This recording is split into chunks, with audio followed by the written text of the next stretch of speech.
pues apelando a que entre esos valores esté también el espíritu que también hubo en el momento de la transición, el espíritu del perdón. He olvidado mencionar a los dos, en mis agradecimientos de hace unos minutos, he olvidado citar a los dos codirectores del curso, que van a estar aquí durante la integridad del mismo y que van a participar en el mismo como ponentes, que son Cayetana Álvarez de Toledo, también cuyo estímulo para la realización y para la concertación entre los distintos ponentes ha sido fundamental, y Arcadi Espadal, que tengo en estos momentos a mi derecha, y que va a impartir nuestra conferencia inaugural. Un cierto modo de ser español, es el título de ella.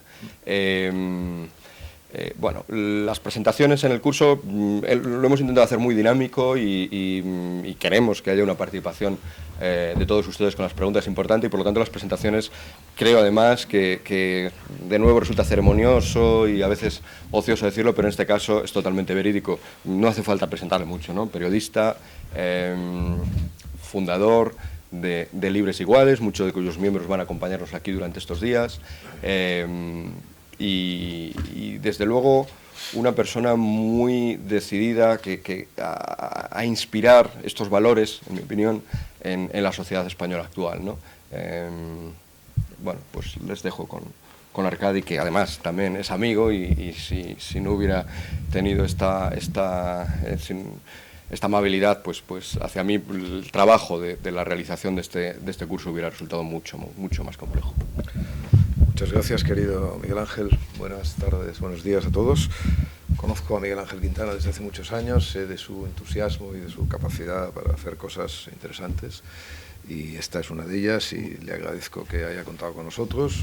Por supuesto, a las autoridades universitarias su apoyo y su ayuda, y al alcalde, que de alguna manera representa, no, de alguna manera no, representa absolutamente la ciudad, la polis, tan necesaria efectivamente en estos momentos de zozobra, ¿no?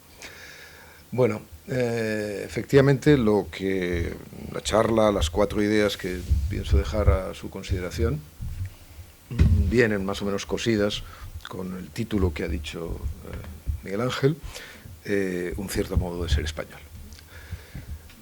Para empezar, lo que me gustaría es situar la transición en su lugar y situarme a mí en ella, ¿no? Porque cuando uno habla de cosas que ha conocido y en las que ha participado, aún de una manera juvenil, pero apasionada, hay que tener una cierta prudencia a la hora de enhebrar la experiencia personal con lo que podemos decir el discurso documental, en fin, todo lo que luego hemos leído sobre la transición, encastado con todo aquello que hemos visto, ¿no?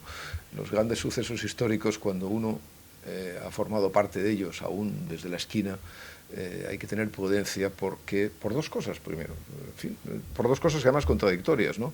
Porque los documentos no anulen esa visión encarnada, sentimental a veces, ¿no? Apasionada, profunda, profundamente implicada y comprometida de la participación en los hechos, ¿no? Pero claro, que no se conviertan tampoco en una suerte de ejercicio puramente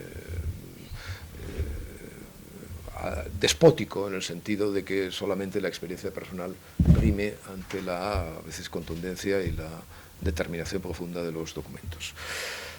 Pero, teniendo en cuenta todo eso, lo primero que quería decirles es que, como también suele suceder en los hechos históricos, cuando uno los vive no se está dando cuenta de lo que está pasando. En fin, no les quiero recordar, o sí les voy a recordar, pero aún con la salvedad de que es un hecho muy conocido, lo que le pasó a Fabrizio del Dongo cuando estuvo en Waterloo, ¿no? En fin, ahí Fabrizio pues solo veía matorrales, gente que corría, humo de escopeta, etcétera, etcétera, y luego, al cabo del tiempo, se dio cuenta, pues qué interesante, yo estuve en Waterloo, ¿no? Participé, pero claro, naturalmente eso fue una conclusión retrospectiva, no fue en aquel momento, ¿no? Esto se puede también vincular a aquello tan profundo que dice Rafael Sánchez Ferlosio sobre la felicidad, ¿no? Que también es un asunto, nadie cuando se lo está pasando muy bien dice, para un momento y dice, qué feliz me siento, porque claro, entonces desaparecería efectivamente la felicidad, ¿no? Bueno, pues algo en la transición, efectivamente, cuando yo hablo, y hablo algunas veces de este asunto, pues me acuerdo especialmente de Fabrizio del Dongo. ¿Qué impresión teníamos las personas que en aquel momento era un jovencito, tenía 20 años cuando las primeras elecciones democráticas, pero era un jovencito muy politizado y viví aquello con una gran intensidad militante. Militaba en el Partido Comunista versión catalana y, en fin, y yo estaba muy al tanto de todo lo que pasaba. Entonces, hay una cosa respecto a la crónica que luego se ha escrito, la primera, ¿no?, que es esa sensación de estar haciendo algo grande, ¿no? Bueno, yo, francamente, ni la vi yo, es decir, ni por supuesto que no hacía nada grande, pero tampoco tenía esa sensación de que, como a veces tengo cuando veo a los políticos contemporáneos, ¿no?, de que se ponen, ¿no? Se ponen, posan y dicen, bueno, a ver, foco histórico, ¿no?, porque efectivamente parecieron, en general, el discurso y la peripecia política me parecía enormemente trabajoso. Es decir, lo que despuntaba en aquel momento era una inmensidad de cosas por resolver, ¿no? O sea, una acción, ¿no? O sea, el predominio absoluto de la acción. Y claro, eso no es fácil luego teorizarlo y decir, no, es que nosotros estábamos ya designados, en fin, a hacer un proyecto que estaba... Yo siempre me gusta comparar el hecho de la transición en términos casi darwinistas, ¿no? O sea, en el sentido de cómo la evolución humana va progresando. Bueno, pues va progresando a pegotes, o sea, en fin, todo el mundo sabe que el cerebro humano, por ejemplo, es una sucesión de pegotes mal diseñados, que a veces hay vueltas y revueltas para conseguir un tal, que el intestino, por ejemplo, desde el punto de vista de la eficiencia, pues es una cosa absurda, porque, en fin, da unas vueltas terribles, pudiendo ir recto, ¿no? Bueno, esas cosas. Bueno, pues esas cosas, en el asunto de la transición, a mí me parece que eran evidentes. O sea, había un gusto y un predominio por la acción brutal y una necesidad de poner parches constantes porque las vías de agua eran absolutas, ¿no? Pero es que además hay una cuestión muy importante. Esa sensación de no estar haciendo algo grande no correspondía al Fabrizio que yo era en aquel momento, ¿no? Es que correspondía a los periódicos, que eran en aquel momento transmisores y espejos mucho más claros que ahora de realmente lo que pensaba la opinión pública y lo que pensaban las élites y lo que pensaba el establishment, por así decirlo. Y entonces, uno de los mitos que ha circulado y circula todavía en la relación, bueno, en todas las relaciones de la transición, es aquella especie de compadreo y de complicidad absoluta entre políticos y periodistas. Bueno, yo creo que esto no es verdad, y no es que lo crea, sino que además no es solamente ahí juega mi memoria, sino yo me he interesado mucho por este asunto, por algo que explicaré ahora, y la verdad es que yo estoy dispuesto a reconocer que entre el año, es decir, entre la muerte de Carrero Blanco, por así decirlo, en el año 73, y las lágrimas de Arias Navarro, anunciando que Franco había muerto, efectivamente, pues políticos y periodistas, tal vez, efectivamente, allí estaban preparando más o menos secretamente, de alguna manera, su complicidad. Pero que a partir del momento en que la transición se pone en marcha, los proyectos aparecen nítidamente en la opinión pública, eso de la complicidad entre políticos y periodistas, en fin, es una amable falsedad que a veces, pues, en fin, los propios periodistas hemos contribuido a diseminar. Y pondré la prueba que a mí me parece más evidente. En aquel momento ya saben ustedes que toda persona que quería ser algo en la vida iba, debajo del brazo llevaba el diario El País, ¿no? Porque además era, y especialmente para la juventud, era un un instrumento perfecto de socialización con las muchachas, etcétera, etcétera. Rosa Montero tiene un artículo maravilloso de cómo entraba en una discoteca y entonces rápidamente mostraba el carnet del país, y no le servía solamente para no pagar nunca una sola copa, sino que además le servía para congregar toda la admiración masculina, efectivamente, por ahí.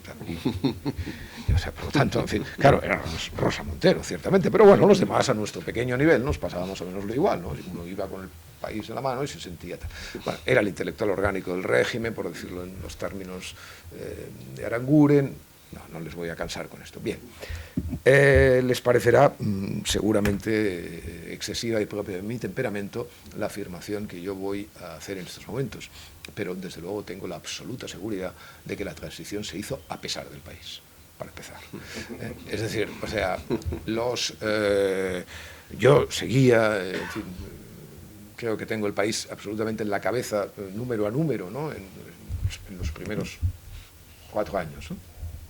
Y les puedo asegurar que lo que llegó a escribirse en ese periódico sobre Suárez, sobre la reforma en general, sobre la reforma, sobre el conjunto de la reforma, sobre los protagonistas de la reforma, fue de una crueldad, de una beligerancia y de una impiedad notables.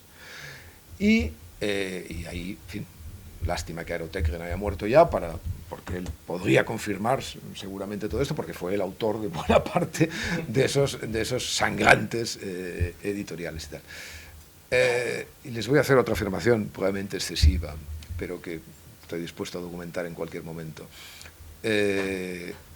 Miren, los crímenes de ETA pasaban en el diario El País por el sumidero de un breve, como he escrito alguna vez, mientras que los crímenes, entre comillas, por supuesto, de Adolfo Suárez y el régimen ese que pensaba perpetuarse, y etcétera, y convertir España en una especie de dictadura técnica, como a veces le llamaban, no recogían la piedad necesaria que ustedes ahora exigirían. Si viéramos esa película pasada y dirían, hombre, pero por favor, pero ¿por qué a Alfonso Guerra, pero por qué le llama usted, hombre, a Javier Pradera, pero oiga, pero no se está usted dando cuenta que están llevando este barco en medio de una crisis económica? Por cierto, me parece que ha sido el alcalde que ha aludido a ella o no sé quién, pero una crisis económica infinitamente más brutal de la que hemos vivido en estos últimos años, por una razón muy sencilla. No voy a comparar magnitudes del PIB y del paro, etcétera, etcétera, pero lo que voy a decirles es que el estado del bienestar, el aparato de protección que teníamos las personas que vivíamos en aquella época, nada tenía que ver con el estado del bienestar y las posibilidades de defensa, digamos, que asistencial, no solo familiar, etcétera, etcétera, sino asistencial estatales que en estos momentos tenemos. Bueno, pues en medio de esas zozobras, en medio de los 100 muertos al año del terrorismo, en medio del reproche constante al origen de aquellas personas que estaban luchando por traernos la democracia, en medio, insisto, de una crisis económica, de un Estado destruido, de una corrupción que evidentemente llegaba hasta el tuétano, bueno, pues efectivamente la izquierda, o buena parte de ella, trataba de una manera absolutamente despiadada a los que eran y a los que hoy alabamos como protagonistas principales de la transición. Esto ténganlo en cuenta, porque esto es la verdad. Y la verdad se ha de tener en cuenta. Es una cosa muy importante, la verdad. Por lo tanto, ¿cuándo se acaba? Y voy saltándome cosas porque dentro de poco empezarás a molestarme con tus... no, porque tengo muchas cosas que decir sobre este asunto, claro, es un peligro. Cuando efectivamente la transición deja de hacerse acción y empieza a construirse un relato enorgullecedor. Bueno, pues esto sucede exactamente en el largo periodo, maravilloso periodo, de la Pax Socialista. Y cuando digo Pax Socialista quiero decirlo exactamente en todos los términos que ese concepto romano tiene, es decir, también en la actuación ilegal, por supuesto, de algunos miembros de ese Estado que efectivamente, como todos ustedes saben, llenaron de ignominia y de oprobio a los demócratas españoles. Pero fue una larga Pax, y fue una fértil Pax, y fue el momento clave en que España, evidentemente, apareció en el mundo. Apareció en el mundo tal vez desde Felipe II, por así decirlo. O sea, no estamos hablando de pequeñeces. Fue un largo y fértil periodo. Y, evidentemente, es una paradoja en la cual he pensado muchas veces, es muy significativo que la construcción del relato de la transición suceda en esa época socialista, ¿no? Suceda en esa época socialista, además, como instrumento natural y como utilidad natural, es decir, ante la presentación, los retos que España tenía que cumplir en Europa, por ejemplo, ¿no? Es decir, la entrada en la Unión Europea, en fin, figurar en las instituciones de una manera homologable, etcétera, etcétera, todo eso que empieza a pasar fuertemente a partir del año 82. Y, hombre, tiene una gracia cruel, ¿no?, desde el punto de vista histórico, que yo no diré aquello de los socialistas, ¿no?, 100 años de honradez y 40 de vacaciones, ¿no?, porque me parece un eslogan divertido, pero poco justo. Pero es verdad que los socialistas, no solamente en el antifranquismo, fueron, colectivamente hablando, un partido secundario, sino que, efectivamente, en medio de la transición, fueron el principal partido opositor, es decir, el partido que puso más dificultades a que la transición llegara a su buen fin. Eso es así. Efectivamente, es así por causas objetivas. Naturalmente, el Partido Socialista tenía posibilidades de sustituir, como lo hizo, a UCD, a Suárez, pero también por causas, es decir, recojan ustedes los discursos tremebundos de Alfonso Guerra contra Adolfo Suárez. Son discursos que efectivamente invadían el espacio de la confrontación política para hacerse realmente personales. Luego, Alfonso Guerra, con el paso de los años, ha ido dulcificando evidentemente toda esta imagen, ha ido hablando sobre todo de su inmensa amistad con Abril Martorell, que es la manera efectivamente de disimular todo lo que decía de Adolfo Suárez, pero fue efectivamente despiadado el Partido Socialista en su labor de oposición, y fue efectivamente el que puso en riesgo mayoritario la consecución efectivamente de los fines que la transición tenía. Bueno, pues este partido, naturalmente, es paradójicamente el partido que construye, y muy bien, por cierto, y muy bien, el relato de la transición. O sea, porque el relato de la transición, el relato que todos conocemos como hecho brillante, magnífico, estratégicamente sofisticado, etcétera, etcétera, es un relato fabricado durante la Pax Socialista. Y durante la Pax Socialista no había nada más, porque estamos hablando de un mundo donde el Partido Socialista tenía 202 diputados, como dijo ya de una manera perfectamente profética Alfonso Guerra desde la ventana del Palace. Bien, ¿cuál era, de algún modo, el marco y el empeño de la transición? El marco era muy sencillo. El marco era muy sencillo y muy doloroso todavía, y que todavía trae muchas consecuencias, como veremos luego. El marco es la derrota militar y política del antifranquismo. Es decir, la transición es fundamentalmente hija de la derrota de una parte de España, muy clarísima. En la guerra civil, por supuesto, la derrota militar, pero también durante la dictadura. Es decir, la transición es lo que es, sobre todo porque, evidentemente, la izquierda fracasa a la hora de construir una alternativa decisiva, a la hora, por ejemplo, de convencer a los militares para que actúen como en Portugal, o a la hora de propiciar movimientos de masas que realmente pongan al régimen en dificultades. Naturalmente, ese es un tema absolutamente controvertido y cada uno tiene su razón y su explicación de las cosas. A mi modo de ver, el régimen franquista llegó perfectamente sano al final biológico de su impulsor. Y por lo tanto, la organización y la vertebración de los ciudadanos españoles ante ese régimen existía, era heroica, tenemos que estar, por supuesto, agradecidos como ciudadanos y como demócratas a todas aquellas personas que mantuvieron viva efectivamente la resistencia, de muchas maneras, incluso alguno dentro del régimen, pero evidentemente no podemos engañarnos. Es decir, el movimiento de resistencia al franquismo es completamente ineficaz. La transición, por tanto, es hija, insisto, de la derrota militar y política del antifranquismo. ¿Y cuál es? ¿Y qué es, en suma? O sea, en el sentido, bueno, ¿qué es lo que pretende la transición? La transición se plantea como una revolución, en fin, siempre, revolución y élites siempre son términos que casan mucho más de lo que la gente cree.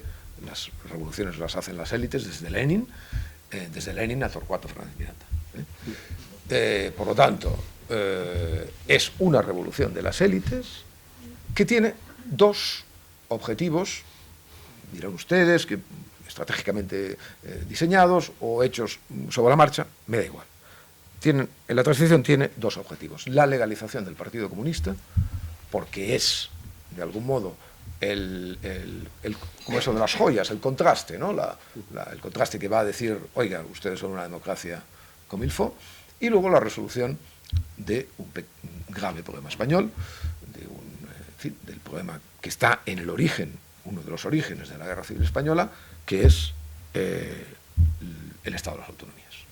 Es decir, la distribución territorial de culturas, por decir palabras grandes y seguramente excesivas, que conviven en los diversos territorios del Estado. No hay más. Es decir, esos son los dos asuntos fundamentales de la transición. Ustedes dirán, bueno, claro, y la modernización del sistema fiscal y la justicia. De acuerdo, efectivamente. Pero los estrategas de la transición tuvieron eso en mente escuetamente. Legalización del Partido Comunista como homologación de la democracia española y solución del problema territorial. Lo lograron. Lo lograron, absolutamente. Es un éxito sin paliativos. Efectivamente, el Partido Comunista fue legalizado en una operación sobre la que tanto hemos leído y con tantas conspiraciones entre medio, y efectivamente no nos puede hacer perder la cabeza el hecho de que los traidores al pacto territorial español nos hagan decir a nosotros que ese pacto territorial no fue exitoso. Lo fue. Que lo traicionaran, eso es otro asunto, pero que evidentemente ese pacto dotaba a España de una organización territorial perfectamente descentralizada, respetuosa con eso que llaman las lenguas, etcétera, etcétera, y todas esas cosas que ustedes conocen también. Por lo tanto, eso fue un éxito completo. Un éxito completo. Y además, por lo que les diré luego, un hecho que permite saber muy claramente dónde empieza y dónde acaba la transición. ¿Qué sucede en nuestro tiempo ya con lo que se ha dado en llamar la impugnación política de todo eso? Es decir, ¿cuáles son?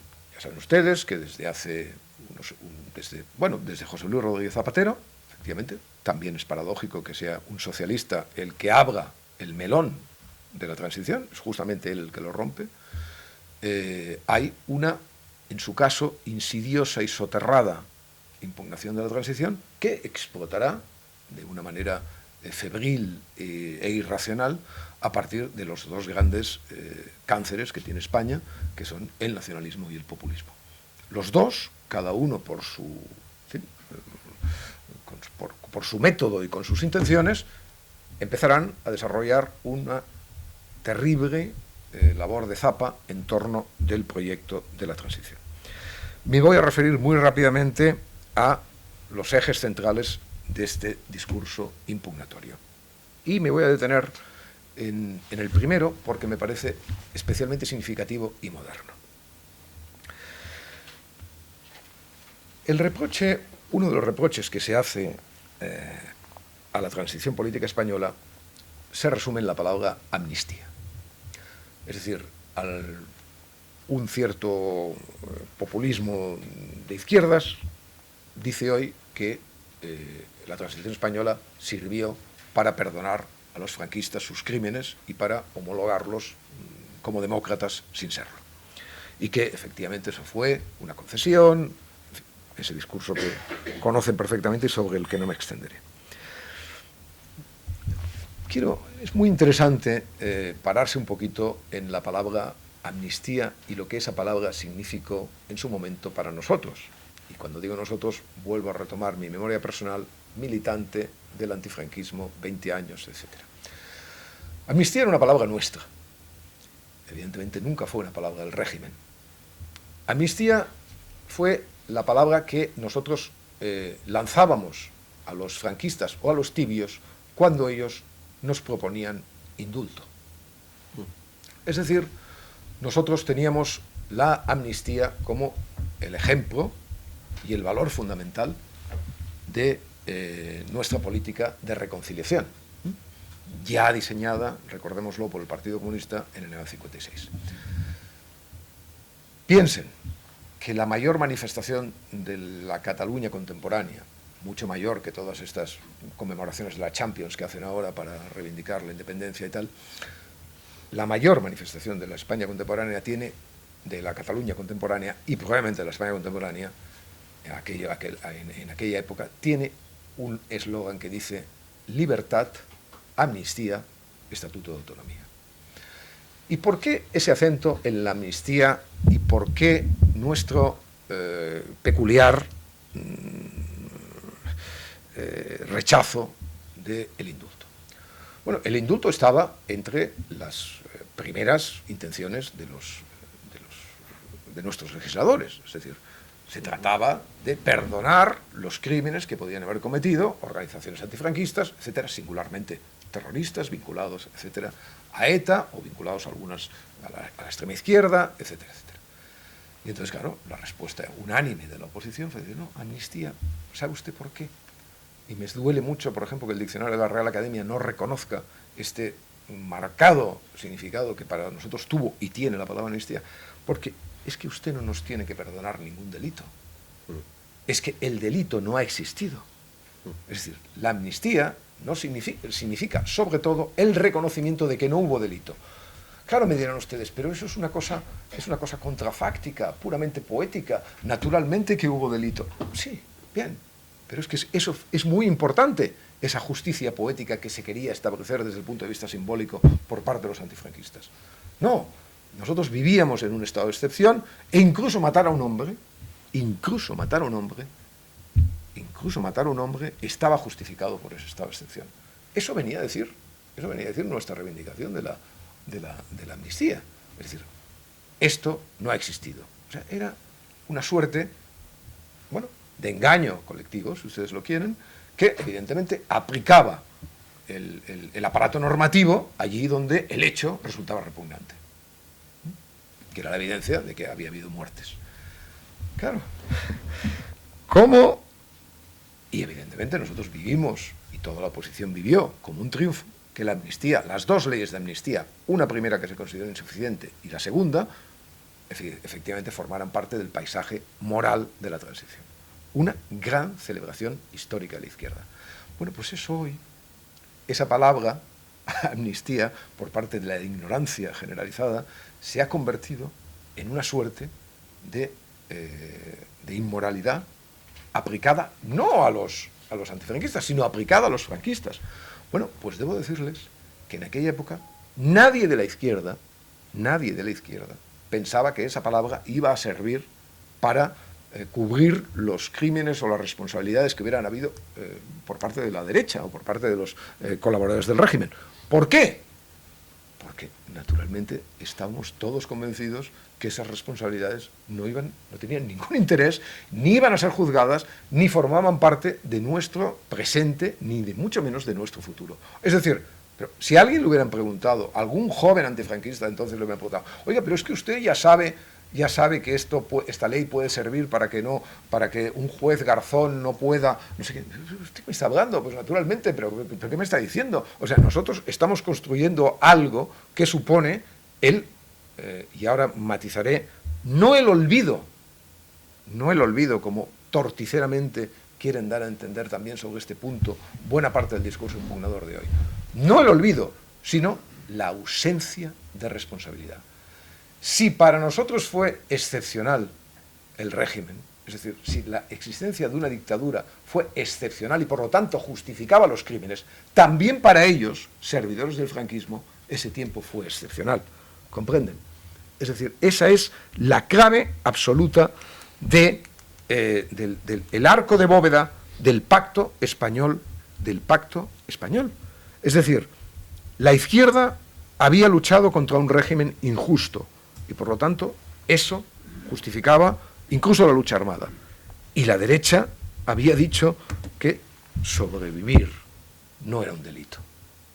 Bien, pues en ese encaje es donde se cimenta el Pacto Español de la Transición respecto de la memoria. Y les insisto, el Pacto por la Amnistía fue un pacto no por el olvido, esa vergüenza que tengo que escuchar sistemáticamente cada día sobre que la prensa, sobre que los políticos no hablaran de lo que había sucedido en el franquismo. Miren, ustedes cojan para eso la mejor publicación sobre la transición política española no es el diario El País, os lo digo. La mejor hemeroteca sobre la transición española está, también porque es mucho más animada, en la revista Interviú. Bien, ustedes cogen la revista Interviú. Es verdad que estaban los pechos imposibles de Marisol, ciertamente, pero es que al lado de los pechos imposibles de Marisol, y digo porque nadie pudo pensar que aquel ángel tenía pechos, ¿no? Es decir, al lado de los pechos imposibles de Marisol, estaba cada día una fosa abierta.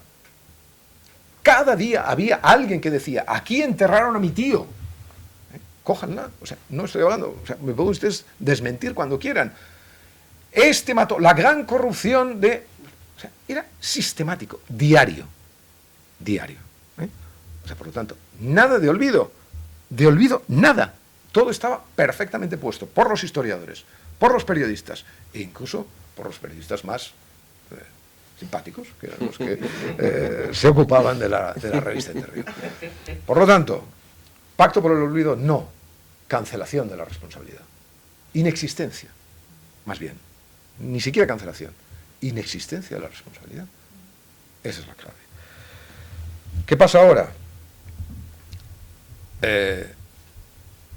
La izquierda no ganó la guerra civil, lo siento, y no la va a ganar. No la va a ganar. Ganaron los malos. Pasa poco, pero ganaron los malos. ¿Ven? No ganamos la guerra civil. No ganamos el franquismo. No. La gente dio la espalda a cualquier posibilidad, para cualquier movimiento de masas que hubiera significado, probablemente, enfrentamientos, etc. No la ganó. Bueno, entiendo que el juez Baltasar Garzón, cuando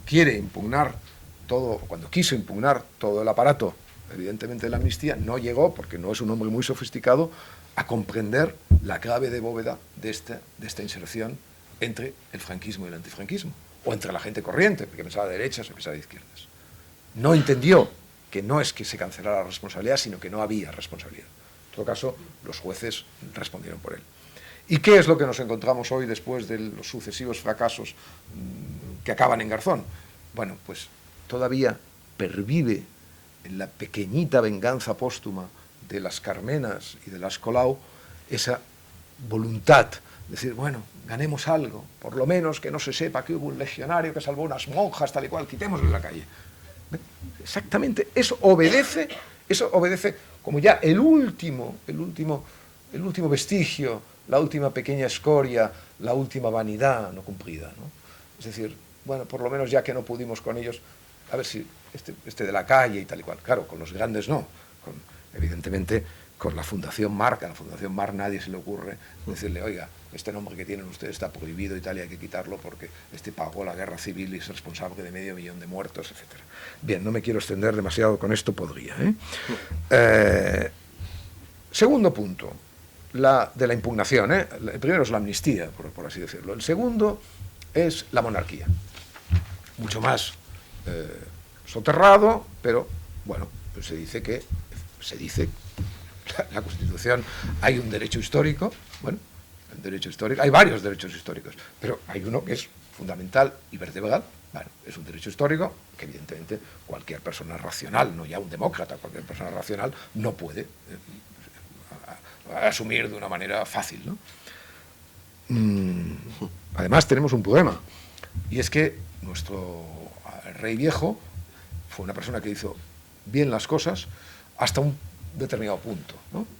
Hasta un determinado punto. Entonces tenemos unos años finales que no parecen tocados por la ejemplaridad, y por lo tanto ahí tenemos, bueno, pues tenemos también un pequeño problema. Pero esos problemas en política, y eso hay que tenerlo muy en cuenta, empalidecen ante una cuestión fundamental. Sí, ustedes, yo soy rey, el exponente de un derecho histórico, soy el derecho histórico tal cual, pero pregunta, y esto lo dijo Cayetano Álvarez de Toledo en el discurso de ley del homenaje a la Constitución del otro día. Una cosa, ¿cuándo el rey de España, el viejo, ya no digamos el nuevo, ha trascendido un solo día el papel simbólico que le atribuye la Constitución? ¿Cuándo? Que alguien diga, un día, un momento, sí, cuando dio una orden, ¿les parece?, a los comandantes para que se retiraran a los cuarteles. Supongo que nadie dirá eso, ¿no? Porque además ahí estaba ejerciendo sus funciones de comandante en jefe. Nunca el rey de España, puede ser que poco ejemplar por otros motivos, nunca el rey dio un solo paso de más en el ejercicio simbólico de su poder. Y eso es muy importante tenerlo en cuenta, porque tú tienes ahí un agujero negro, efectivamente, en la Constitución, desde el punto de vista de la razón, de la lógica, de la política, de la democracia, de lo que quieran. Bueno, pero ese agujero negro, el derecho histórico, puede ser aprovechado o utilizado, como lo hizo nuestro rey, es decir, para nada, si acaso un poco para protegerse y tal, o puede ser utilizado como lo han hecho los nacionalistas, convirtiendo efectivamente un derecho histórico en un arma y en un instrumento político. Es decir, obviando que efectivamente eso formaba parte de lo que podemos decir el aparato simbólico de la Constitución y haciendo de ese aparato simbólico un aparato de gestión política secesionista. Bueno, esa es la diferencia. Esa es la diferencia. Y eso hay que decírselo a los que impugnan, también hay que decírselo a los que impugnan la monarquía, porque evidentemente somos conscientes de que esa Constitución tiene ese agujero negro, como lo tienen los británicos, como lo tienen los holandeses, etcétera, etcétera. No lo podemos respaldar, o yo no lo puedo respaldar desde el punto de vista racional, pero naturalmente abro los ojos y veo lo que ha hecho el rey con ese poder simbólico. Y cuando lo comparo con lo que han hecho los nacionalistas respecto al uso de sus derechos históricos, la cara se me cae de vergüenza si es que la tuviera todavía íntegra. Bien, y el último es, naturalmente, la impugnación nacionalista. Voy a dedicarle muy poco, porque me estoy extendiendo y porque no merece. La impugnación de la transición que hacen los nacionalistas no tiene mayor sentido. Por supuesto, en el caso de los nacionalistas catalanes, mucho menos, porque en Cataluña el 85, me parece, 90% de los catalanes votaron la Constitución. Claro, es verdad que no votaron los no concebidos, ¿no? Que los no concebidos no votaron. Efectivamente, o sea, que habría que extender el voto a los no concebidos, que ahora ya pueden, creo, algunos de ellos votar y tal. Bueno, efectivamente, los no concebidos, pues no votaron. Pero ¿qué vamos a hacer? En cualquier caso, no solamente votaron a la Constitución, que me daría igual porque lo que voy a decir vale también para el caso vasco, en que no la votaron, o la votaron mucho menos, pero es que la transición no fue un proyecto político destinado a la destrucción del Estado español, sino a su supervivencia, modernización e integridad moral. Y por lo tanto, ustedes efectivamente no pueden impugnar la transición para nada, porque la transición es exactamente lo contrario de lo que ustedes moral y políticamente significa. Por lo tanto, el discurso impugnador de los nacionalistas respecto a la transición no tiene mayor sentido. Es un discurso, ustedes están por la destrucción del Estado español y nosotros, evidentemente, estamos por su mantenimiento y por su progreso. Por lo tanto, en fin, es una impugnación que no tiene, a diferencia de las otras dos, ni siquiera tiene por qué discutirse.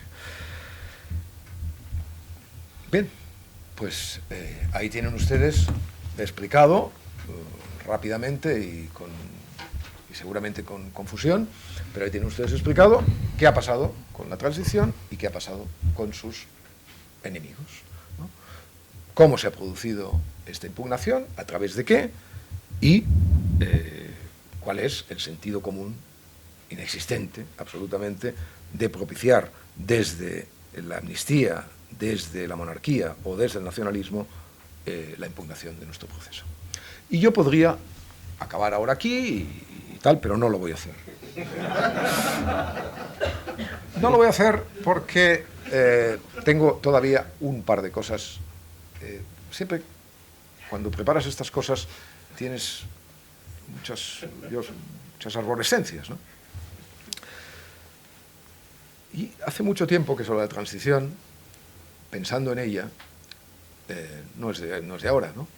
Siempre me ha chocado algo que alguien ha citado, no sé si las autoridades académicas o el alcalde antes o tú, respecto a una cuestión que nunca he acabado de entender. ¿Cómo es posible que algo tan absolutamente decisivo en la historia española, un momento tan grandioso, tan perimetrado, tan fantástico, porque les recuerdo, se trataba de la transición a la democracia, ¿no? Que esto a veces se olvida, ¿no? No la transición a la secesión de Cataluña, ¿no? La transición a la democracia, ¿no? Bueno, pues ¿cómo es que eso puede representar, puede convivir con un vacío conceptual tan curioso como el que les voy yo rápidamente a cifrar? La transición, pero la transición, cuando decimos la transición a la democracia, ¿qué queremos decir? Del año 1976, en que Suárez es nombrado primer ministro, a las primeras elecciones de junio del 77. Bueno, si era la transición a la democracia, en 77 hubo elecciones libres en España, ¿no?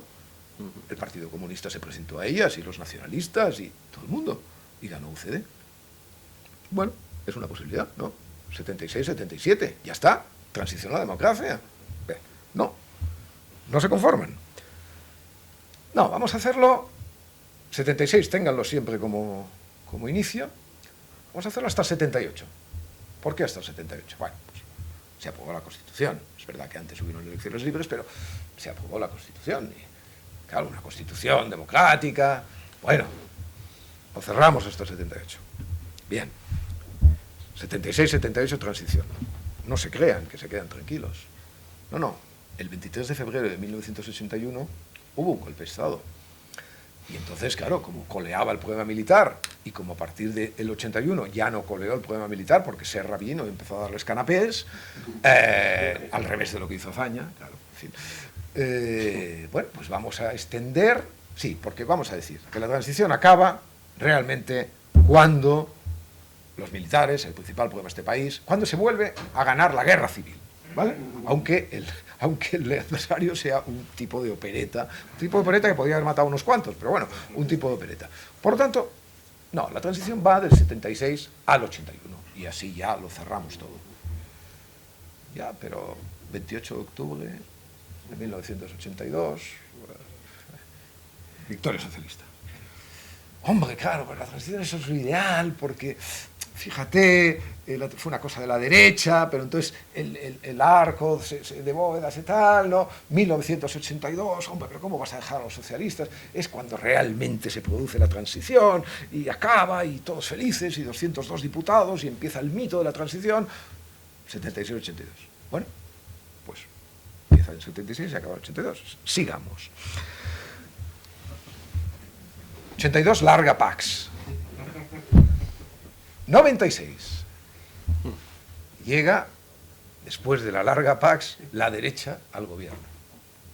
Y entonces, una cosa divertidísima, cosas españolas, la derecha le devuelve la pelota. Dice, hombre, no, mire, la transición realmente acaba cuando se cumple el ciclo, es decir, cuando la derecha vuelve al poder, de alguna manera. Y eso es lo que realmente tienen que tener ustedes en cuenta, porque efectivamente no se había producido la alternancia, ¿no? La alternancia que no es la alternancia de la derecha a la izquierda, no, sino derecha, izquierda, derecha, claro. Cosa interesante. Y para reforzar, además, esta abreviación de los tiempos, llega José María Aznar y escribe un libro, comete, más bien, un libro que se llama, ¿cómo se llama? La segunda transición. Con lo cual, bueno, es una cosa como espectacular, ¿no? O sea, vamos a ver, pero ¿cómo? La segunda transición, pero ni a dónde ni a nada, pero bueno, es igual. O sea, segunda transición. Bien, van ustedes contando, ¿eh? Van ustedes contando. Bien. Y efectivamente, y esto del 96 y tal, pasando por la guerra de Irak, el atentado del 11M, etcétera, etcétera, llegamos hasta nuestros días, donde ya ven lo que dice la nueva política, ¿no? Que hay que hacer una nueva transición, porque efectivamente, esto lo se hizo muy mal, y entonces hay que hacer la nueva transición, etcétera, etcétera, y lo dice la nueva política que se ducha y la nueva política que se ducha menos. Con lo cual, no hay ninguna posibilidad, o sea, no hay escapatoria posible. Es decir, aquí hay que volver a hacer la transición. Bueno, todo esto que les digo es muy triste, ¿no? Hace mucha gracia, pero detrás de las gracias siempre hay, detrás de las sonrisas en estos asuntos siempre hay una mueca. Porque, para empezar, hay una mueca, y acabo ya. Hay dos muecas. Una, Felipe González tenía 40 años cuando llegó a la presidencia del gobierno. El rey tenía 50 en el año 76. Adolfo Suárez tenía 44 cuando llegó. Tenía menos. ¿76? ¿Tenía menos? ¿Menos de 44? No. Adolfo Suárez tenía... No, el rey. Tendría 90 ahora. Claro. Al rey. Sí, Bueno, el rey no sé. 50. ¿Cómo es un derecho histórico? Los reyes no tienen edad. Tenía 5 siglos. Exacto. Bueno, quiero decirles que que cuando Felipe llega al poder, eso es la cuestión básica, en el año 82 llega un joven y llega una generación nueva. Muy importante. El pulso generacional es fundamental para entender la transición y para entender lo que nos pasa ahora. Evidentemente, en los países y en las familias, digamos, las rupturas más drásticas las propician elementos puramente objetivos como la edad. Pero, naturalmente, el Felipe de los 40 años era un Felipe que, para hacer su utopía, no iba hacia atrás. Una de las cosas más sorprendentes y que yo no puedo realmente entender de esta impugnación juvenil de la transición política española es su árido y despreciable carácter retrospectivo. No hay muchas generaciones que practiquen esa regresividad. Es decir, no hay muchas generaciones que, imitando el lamentable ejemplo de Zapatero, prefieran al abuelo, o sea, para destruir al padre, vayan a buscar el abuelo. No es un hecho común. Los 60s, por ejemplo, ¿en qué medida miraban hacia atrás? En ninguna medida miraban hacia atrás. Cuando le pusieron la electricidad a la música, evidentemente no miraban hacia atrás, para decirlo de una manera rápida. Bueno, ese carácter regresivo, distópico, ¿no? Es una de las cosas del tiempo, ¿no? y del discurso impugnatorio que realmente me preocupan, ¿no? O sea, estas personas hablan con una gran libertad de ideologías o de actitudes políticas que han llenado de sangre el mundo, ¿no? Hablan del comunismo con una liviandad, en fin, que debería darles una cierta vergüenza. Y ya no hablemos de los nacionalistas. Y ya no hablemos de los nacionalistas cuando efectivamente plantean el retorno a políticas de identidad que fueron los responsables de las catástrofes mundiales. Bueno, que esa generación realmente acoja la utopía retrospectiva es una cosa que me causa una gran vergüenza, efectivamente, una íntima vergüenza. O sea, me siento, o sea, aquello, la vergüenza ajena. Bueno, pues la vergüenza ajena, exactamente el modelo de la vergüenza ajena es, por ejemplo, el partido Podemos, ¿no? Este es uno de los aspectos lamentables. Y luego, claro, hay que explicarse por qué España, por qué los españoles viran constantemente, por qué se produce esa incertidumbre conceptual respecto de la transición. ¿Por qué no somos capaces, por qué no hemos sido capaces de cerrar esto y decir, la transición fue esto, entre estos años, y pasó esto, ¿no? ¿Por qué? Este alargamiento tan significativo, esta imposibilidad de cerrar, ¿no? De volver, o sea, este proyecto permanentemente en construcción, que parece ser el español. Ahí está el título de la conferencia, ¿no? Este modo de ser español, que es estar en tránsito. Esto, espere que lo leo porque queda más bonito. España es un lugar hacia alguna parte. El mismo, parece. O sea, esto que estamos viviendo respecto a la transición no es nada más que la formulación, pero había esa incertidumbre que les he comentado antes sobre cuándo empezaba y cuándo acababa. Bueno, a lo mejor es que yo no soy nada partidario de los caracteres colectivos, pero bueno, tampoco me chupo el dedo. Efectivamente, gente que ha vivido junta, pues desarrolla actitudes probablemente similares, ¿no? Y esa posibilidad de que, insisto, que España sea un lugar hacia alguna parte, es a lo mejor lo que acaba de explicar, con independencia de todas estas cosas más o menos fácticas que he tratado de explicarles, el problema que tenemos y la situación realmente de impugnación que vivimos en estos momentos.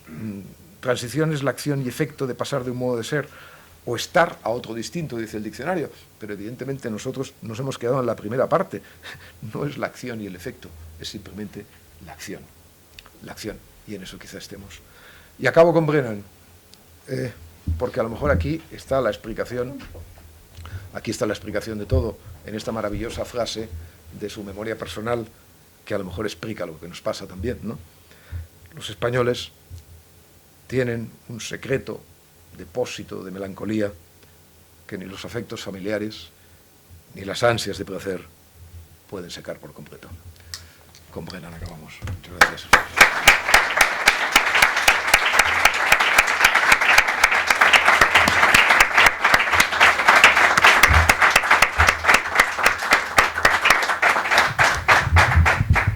Desde luego, repleta de ideas, que es para lo que estamos aquí, en una universidad contundente y por lo tanto sujeta a la discusión.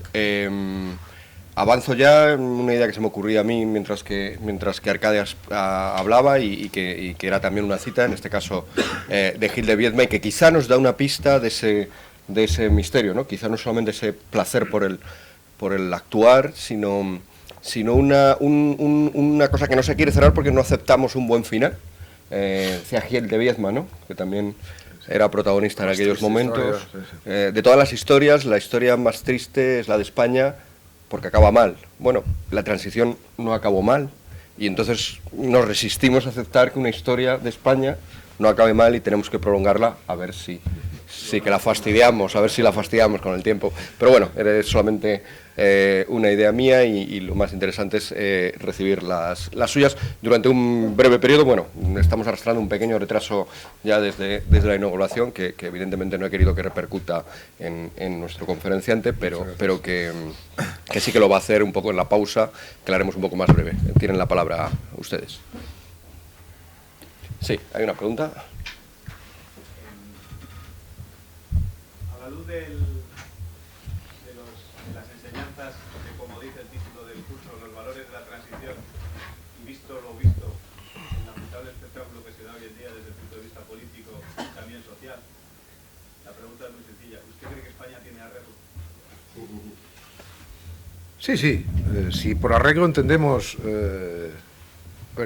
yo creo que la existencia del conflicto, todo lo que ha ido mal en la historia de la humanidad, es por personas que han querido extirpar el conflicto, ¿no?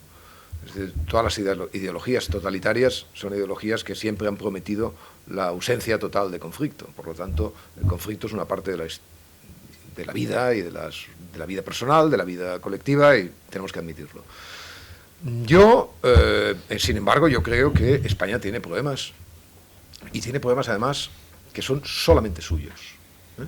Por ejemplo, yo creo que la España actual, tiene un problema educativo singular, que tiene un problema mediático singular, que tiene un problema de formas y de sociabilidad singular, y que tiene un grave problema de calidad de su clase política.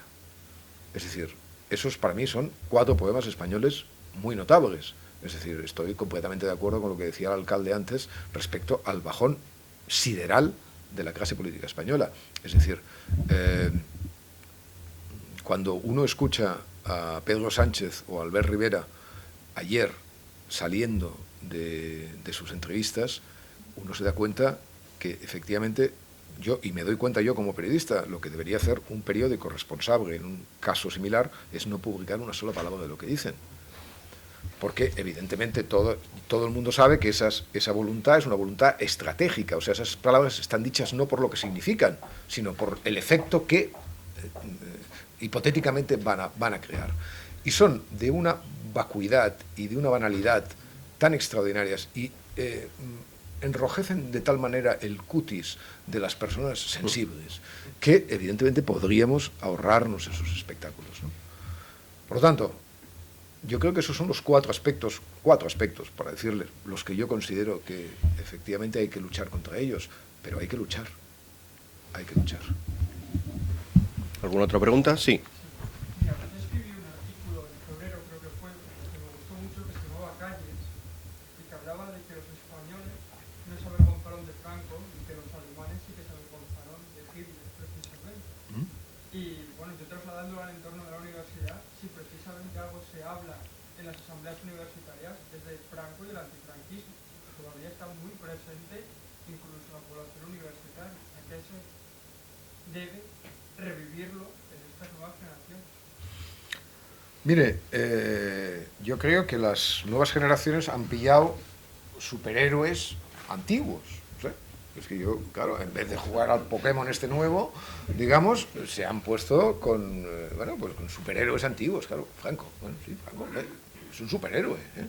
O sea, sí, es un superhéroe, es un tío que, en fin, estuvo en este país, gobernó en este país de una manera larga y despótica.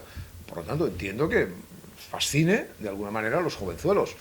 Pero, la verdad, yo les pediría algo más de imaginación, o sea, en el sentido de que fabriquen héroes ellos. Es decir, cuando a mí me parece, de todo lo que he dicho hoy, la cosa realmente que me parece más meditable de todas es cómo una generación de repente utiliza utopías que son regresivas.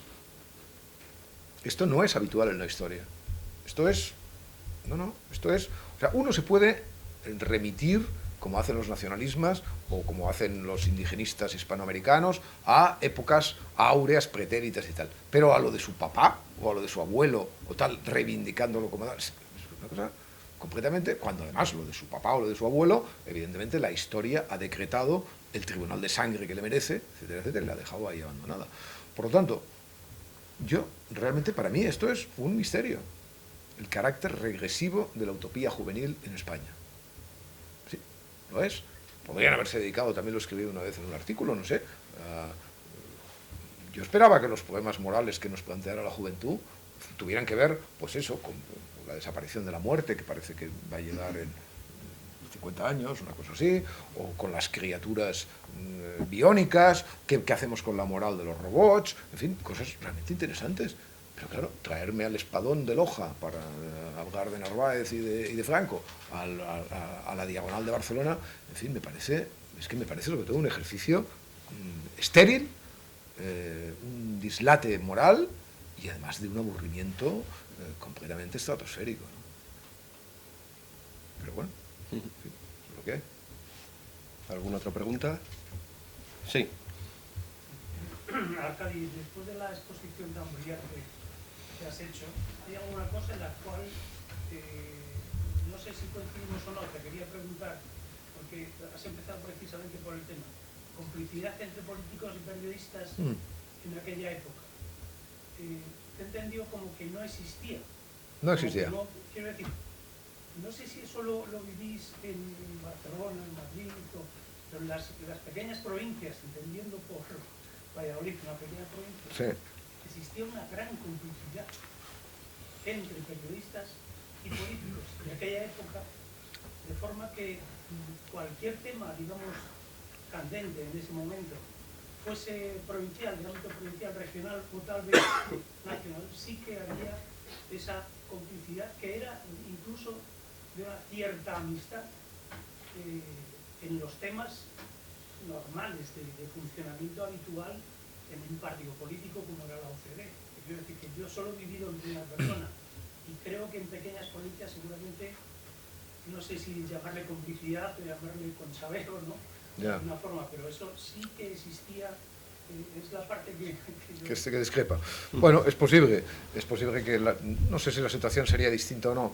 Yo, a ver, sí he dicho que entre la muerte el asesinato de Carrero Blanco y el principio del franquismo, yo vi, efectivamente, lo que viví. Yo empecé a hacer periodismo muy joven y empecé a darme cuenta de que esa complicidad existía entre políticos que estaban tolerados, más o menos en la oposición, tolerados y tal.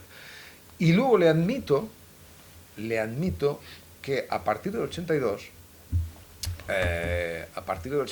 hay esa complicidad que con los nuevos gobernantes socialistas que dura un año, un año o 2 años, por decir, porque bueno, de alguna manera quien llega al poder representa perfectamente las jóvenes generaciones que están mandando, digamos, en el periodismo. Ahora, si usted me dice, Juan Luis Cebrián fue cómplice de Adolfo Suárez, bueno, vea usted el diario El País entre el año 76 y el año 79. Véalo. Perdón, entre el año 76 y el año 81. Es completamente despiadado. O sea que, claro, cuando hablemos de esa complicidad, hombre, si usted me habla de la complicidad del primer Pedro J. con Felipe González, pues bueno, sí, bueno, sí, eran amigos y entonces dejaron de serlo, etcétera, etcétera. O de muchos otros periodistas famosos, pero claro, es que eso no es lo importante. Lo importante era Adolfo Suárez, Juan Luis Cebrián, ¿vale? Los dos superhéroes. ¿Se apoyaron unos a otros? ¿De qué? O sea, que no cuente milongas, nadie, porque no es verdad. O sea, porque otra cosa es que tomaran refrescos juntos y fumaran ducados, pero evidentemente eso no se traslucía en absoluto en lo que el diario El País, en aquel momento dotado de una potencia intelectual y cultural muy, muy fuerte, exhibía. Yo sí que recuerdo la época, por ejemplo, del cambio del 16.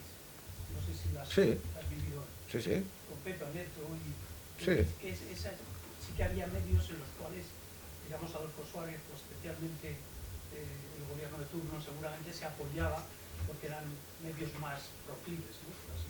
Evidentemente tenías que estar peleando necesariamente contra el diario El País, que era el... No, pero es que Cambio 16 lo que apoyaba no era Suárez, Cambio 16 lo que apoyaba era Francisco Fernández Ordóñez, el máximo y el supremo traidor de la UCD, porque bueno, pero, en fin, el socialdemócrata, ¿no? O sea, un tipo maravilloso por otra parte, simpatiquísimo y cargado de interés, pero bueno, pero efectivamente, toda decisión, ya sabe usted que acababa el Consejo de Ministros, Francisco Fernández Ordóñez se marchaba un poco antes y al día siguiente, pues ya sabía todo el mundo lo que había pasado en el Consejo, todo el mundo no, es decir, por ejemplo, Pepe Neto, ¿vale? O por ejemplo José Martí Gómez, que lo explica en las memorias estas que acaba de publicar, ¿no? Pero en fin, de eso usted también, yo puedo tener una visión, yo de todas maneras lo he comprobado, o sea, ¿entiende? O sea, no es una impresión puramente poética, pero bueno, puede usted tener otra experiencia y se lo acepto. Última pregunta y breve, Carlos. En la retrospectiva histórica que nos ha hecho, yo creo que algo nos ayuda a entender pues, lo que es esa superioridad moral de la izquierda y los complejos con los que arrastra o atraviesa la derecha en España. Yo no sé si podría profundizar algo más en esos complejos que suponen a veces una deriva y un cambio y esos valores de la derecha que no se acaban a veces de ver. Supongo que después Cayetana entrará más en esas cuestiones, pero a lo mejor sí puede introducir un poco de dónde viene ese complejo de la derecha. Bueno, efectivamente creo que Cayetana puede hablar con mucha mayor autoridad que yo sobre esto, pero a ver,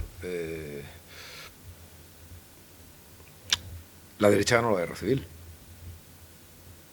la derecha ganó y diseñó el franquismo.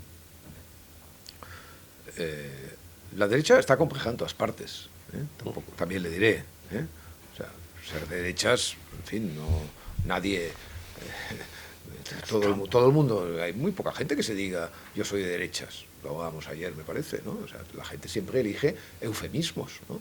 Es decir, o sea, yo soy de centro derecha, yo soy de tal, pero nunca dicen yo soy de izquierdas, ¿no?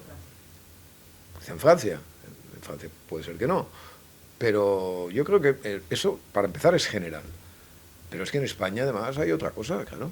En España la derecha diseña, de alguna manera, el tiempo dramático de la dictadura.